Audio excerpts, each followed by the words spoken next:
akong mensahe kay sa dihang ang kinabuhi matapos. Ang atong key-text makita sa Ecclesiastes 12 verse 7. Ug ang abog mo balik nini sa yuta ingon sa sa kaniadto ug ang espiritu mo balik ngadto sa Dios nga maoy naghatag.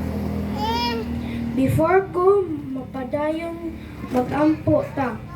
Lord God, salamat sa imong mga pulong tabangi ko Ginoo pinaagi sa imong Holy Spirit nga masabtan namo ang imong mensahe in Jesus name I pray. Amen.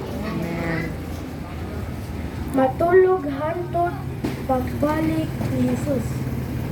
Naay tulog ka mga importanteng kamatuoran nga gitudlo sa Biblia mahitungod sa atong kinabuhi. Una, ang pagsugod sa kinabuhi.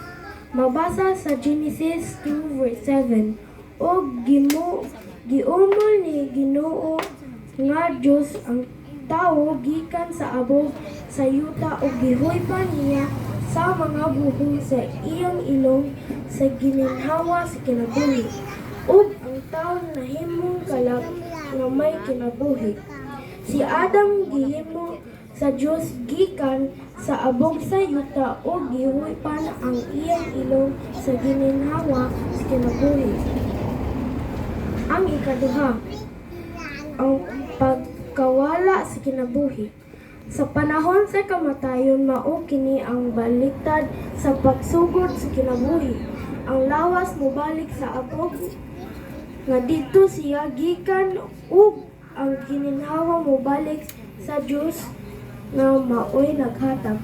Ang kamatayon dili usa kahadlukan. Si Jesus nag-ingon ang kamatayon sama ra sa katulogon. Sa dihang ang iyang suod nga higala nga si Lazaro namatay, si Jesus miingon, ang akong higala nga si Lazaro natulog. Apan moadto ako karon sa pagpukaw kaniya. Juan 11 verse 11. Para walay maglibog sa iyong gisulti, siya pa gyud nagpaingon si Lazaro namatay. Juan 11 verse 14. Ang mga patay natulog. Wala sila'y kalabutan sa nagakihitabo kanato. Wala po sila nagkaantos sa imperno. Sila anaa sa mabugnaw mga litngangan.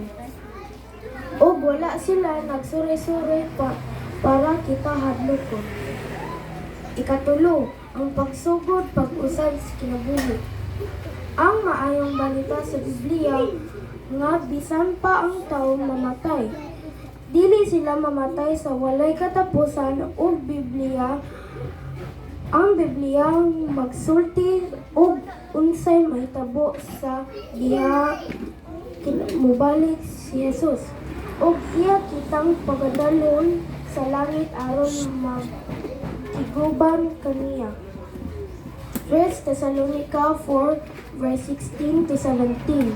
Kaya ang maong nga Ginoo sa usa ka pagsinggit sa usa ka tingog sa punuan sa mga manulunda ug sa budyon sa Dios. Manaog gikan sa langit ug ang mga nagmamatay diha kang Kristo mga banhaw pag-una-una kita nga mga buhi nga nag-ibilin pagalalinon kita.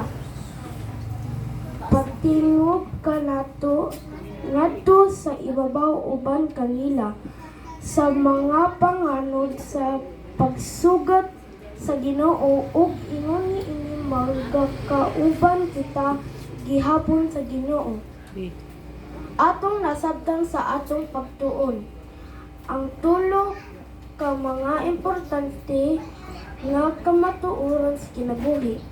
Ang pagsugod sa kinabuhi nga ang Dios nagbuhat kanato gikan sa abog ug gihatagan kita sa ginhawa sa kinabuhi.